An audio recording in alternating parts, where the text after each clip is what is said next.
Welcome to the program. I'm Jeff Schechtman. In the world today, it's not just technology that changes quickly. Just 25 years ago, some thought we had reached the end of history, that the end of the Cold War would bring about protracted peace, that the end of the last great superpower struggle between the U.S. and the Soviet Union would mark a new era. And in many ways it did, but not necessarily the one that was anticipated. Just as technology led to deconstruction in almost every area of society, so too in foreign policy. The gravitational pull of great powers that held the world together, just as the forces that held major industries and businesses together, fragmented. Independence, democratization, real-time instant communication and commerce let loose global and destabilizing forces that we are trying hard to sort through today. And while in business it might mean the end of a company or the end of an industry, in foreign affairs the disarray just might mean the end of the world. We're going to talk about this today with my guest, Dr. Richard Haass. He is president of the Council on Foreign Relations. He served as the senior Middle East advisor to President George H.W. Bush and was director of the policy planning staff under former Secretary of State Colin Powell. He's the author or editor of 12 books on foreign policy and international relations. His latest, just out in paperback, is A World in Disarray, Foreign Policy and the Crisis of the Old Order. Richard Haass, thanks so much for joining us. Thanks for having me. It's great to have you here. One of the things that you talk about is that the long arc of history tells us that without great power conflicts, we should be moving towards peace, that things should be better. And in fact, that's not what's happened in the world at all. Talk a little about that first. That's a real head-scratcher, and it's kind of what got me going into writing this book, because that was the question I posed for myself after the Cold War ended and over the last couple of years. Compared, say, to the 20th century, even U.S.-Russian relations at their worst or U.S.-China relations at their most competitive was nothing like what we saw during the Cold War, much less during World War II or World War I. So I couldn't figure out why was it then that things weren't better than they were, and that's what got me going on exploring it.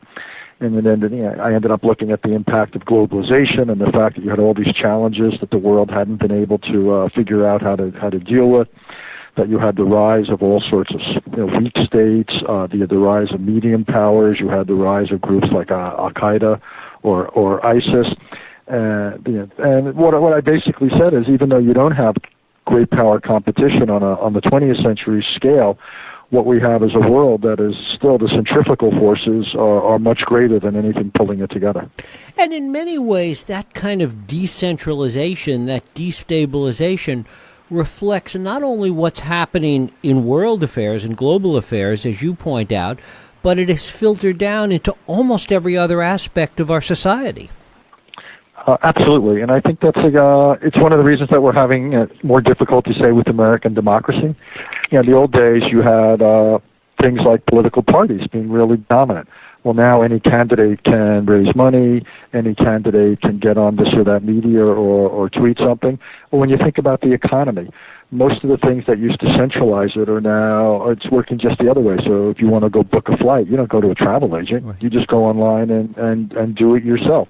So this is a world, and to use the awful word, of disintermediation, but we're getting rid of a lot of the brokers, and increasingly we're doing things by ourselves. So everybody now has access to the internet. Everybody has access to unbelievable amounts of computing powers. In the future, we all may have access to Bitcoin, and we won't have to worry as much about what central banks do. So this is a much more decentralized world, many more players than ever before with real capacity. And my point is simply that this is a situation where it's far, far harder to organize a collective response. And that one of the impacts that it has had, as you point out in the book, is that it has changed the whole idea of what sovereignty used to mean and how sovereignty was part of kind of the world order and what kept things together. Exactly right. Sovereignty was the one big idea of the last few hundred years. People who haven't studied history may not understand that, say, before a few hundred years ago, you had hundreds, if not thousands, of political units in the world, this or that, principality or something like that. Like before the middle of the 19th century, Italy was, I don't know how many parts it probably had, over 100 parts, and they all came together into a modern state. And what we didn't have was a world where people respected borders. So sovereignty comes along. Suddenly we have far fewer political units in the world. Borders are sacrosanct. And that was the big idea, and it actually introduced a degree of stability. And my point is simply now we've got all these forces in the world, thanks to globalization, that don't respect borders. So as we learned on 9/11, terrorists operating out of Afghanistan could get on an airplane and suddenly 3,000 people here were dead. Or climate change doesn't respect borders. Or North Korea can put nuclear weapons on missiles that can fly towards any American city. And my point is simply that we now need to think about a foreign policy that takes into account that it's simply not enough to say what goes on inside your borders is your business, because increasingly what goes on inside someone else's borders is our business, like it or not. And the question is, how do we come up with a way of dealing with that, which doesn't mean that we have constant wars or invading other countries? And I think that'll be the big 21st century challenge. But isn't the internal problem there that this lack of sovereignty, this sense of global citizenship and global involvement is what is driving so many of these nationalistic forces around the world and further adding to the decay and disarray?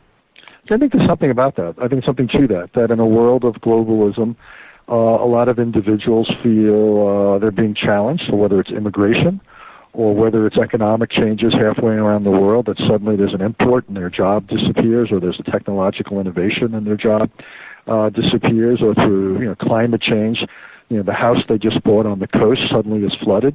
So I think what we're beginning to see is that a lot of people feel threatened for good reason in some cases, in other cases maybe not, but all the same they feel threatened by forces that are beyond their control.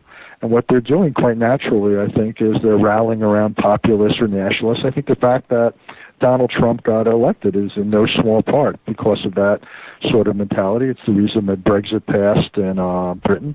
It's the reason that we're seeing various right-wing populist groups grow up all over Europe. And Europe is an interesting example, as you talk about, because in many ways it should have been ideally suited to this new framework, particularly the kind of European project, and yet even that destabilization has become profound. Right. I think what happened was the European project, quote unquote, lost touch with its own citizens throughout Europe, got very, very bureaucratic. And then, most recently, you had this massive wave of immigration coming into Germany and elsewhere in Europe, and the European Union looked unable to cope with it. It was also in many ways unable to cope with terrorism.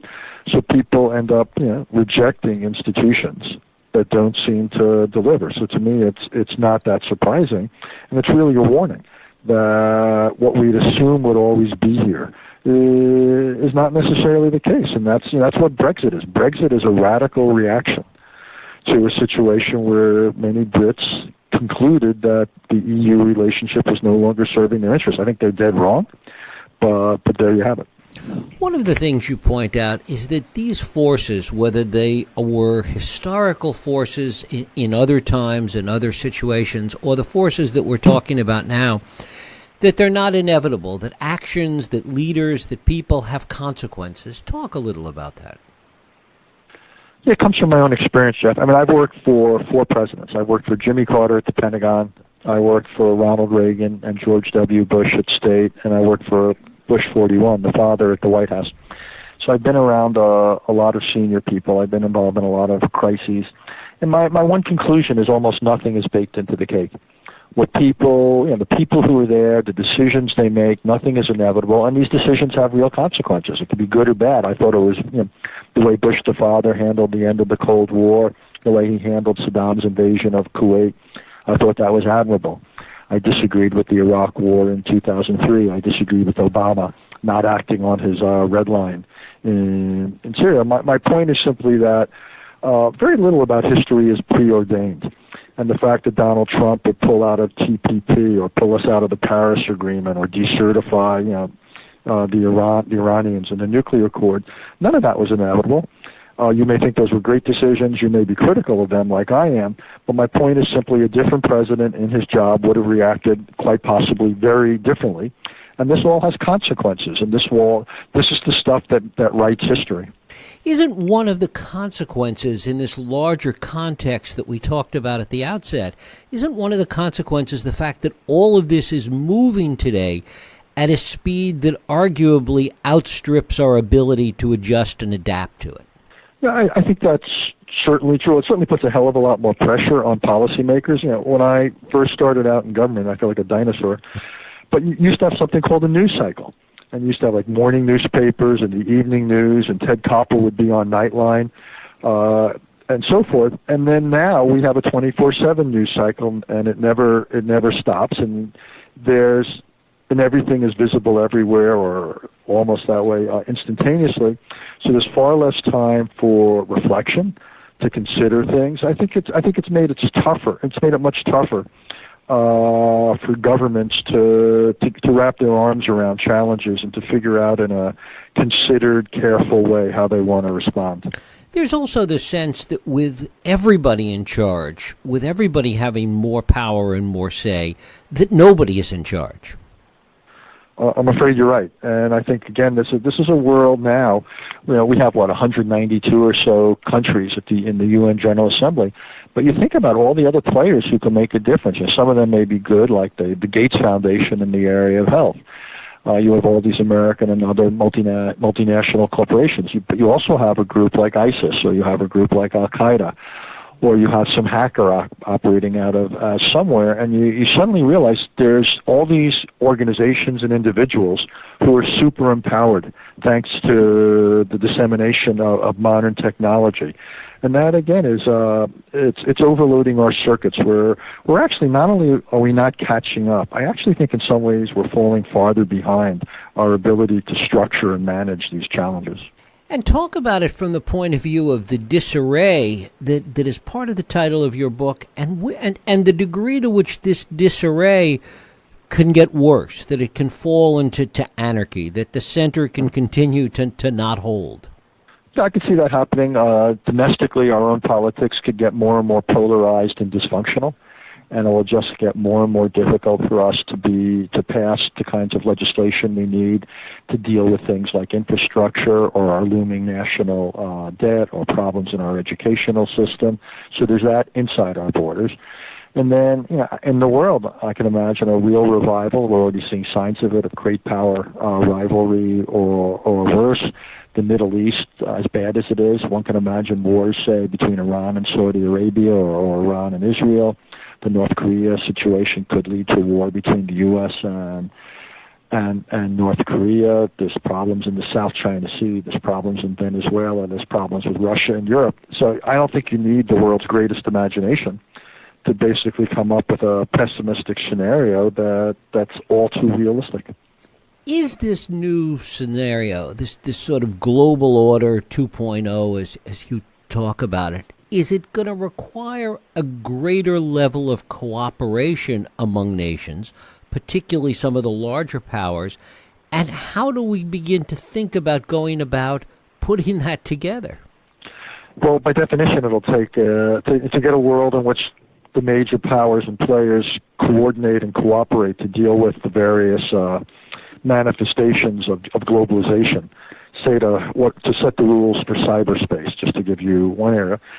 It'll take an awful lot of collaboration, not just among countries, but also technology firms and others. And I think this has to become, in some ways, the centerpiece of American foreign policy. The problem is it's going to be tough.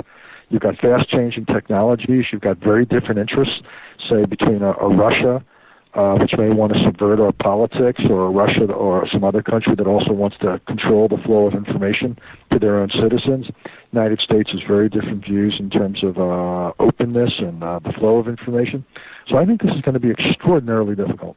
Is there something to the idea, and I guess somebody else originally said this, but former Defense Secretary Rumsfeld used to talk about this idea all the time, that when you have an intractable problem, that sometimes the solution to it is to find a larger problem. Talk a little about that. Richard Nixon used to talk about that also, that sometimes when you're negotiating and you couldn't come up with a deal, by adding things to the mix, you created new trade-offs. We may, for example, see that in our own politics very shortly when it comes to this question of a wall. The president obviously wants a wall. Democrats still want to see, DACA extended. They may want to see other changes. So it may be that the only way to get an agreement is to add something to the mix, We may see something in foreign policy between the United States and China, dealing with North Korea, dealing with economic issues, dealing with the South China Sea, that we might need, in some ways you have to, how would I put it, complexify a situation in order to simplify it. It sounds contradictory, but on some occasions it might be the only way to set up a compromise. With respect to North Korea, it seems possible almost extant the United States, that other nations may come together to solve the problem and leave the U.S. out. Yeah, the problem is then they probably won't solve it. From our point of view, I think the danger of these, or something that leaves me uneasy about these talks starting tomorrow, Tuesday, right, between North and South Korea, is that we're not sitting at the table. And South Korea's agenda is not the same as our agenda. They may be worried most about, say, stability on the peninsula. They're worried most about avoiding a war, since so many South Koreans would lose their lives. I understand that. But we also have great concern about a North Korea that could put a nuclear warhead on a missile that could reach any American city. And so the fact that we're not at the table seems to me leaves us vulnerable to the dynamics that the two Koreas may create between themselves. The other aspect, and you talk about this as well, is particularly with respect to Putin and Russia, that they benefit, or he thinks that he benefits, from greater destabilization, from adding fuel to the fire that we've been talking about. I think that's probably true. I think the Russians, got up in the morning and they looked at the post-Cold War world, and as Putin said, he thought the end of the Cold War, and then even more the dissolution of the old Soviet Union, was the greatest tragedy of the era, of the end of the 20th century. And ever since, he's been looking for ways to change things. So whether it's using force the way he did in Ukraine, intimidating some of his neighbors, he's now shown himself to be a major power again in the Middle East. He's clearly interfered in our elections and the elections of other democratic countries. So he's not interested in shoring up the existing order. He's interested in tearing it down and putting something else in its place. So I actually see Russia has emerged, much more than China actually, as a threat to American interests. Finally, is there any reason to be optimistic in the short run about the impacts of all that we've been talking about and the consequences from it? Yeah, it's not unalloyed gloom. First of all, the fact that very little is inevitable in history makes me an optimist. People and ideas can always change things for the better. I don't think the U.S.-China relationship is doomed to fail. This will be the most important relationship of the 21st century. India's, this will soon be the most populous country in the world, is growing at 7%. I think that's exciting. We've recently made some progress against terrorist organizations. This country still has tremendous advantages. It's creative economically and intellectually. So I don't sit here in my office in New York and basically feel overwhelmed by gloom.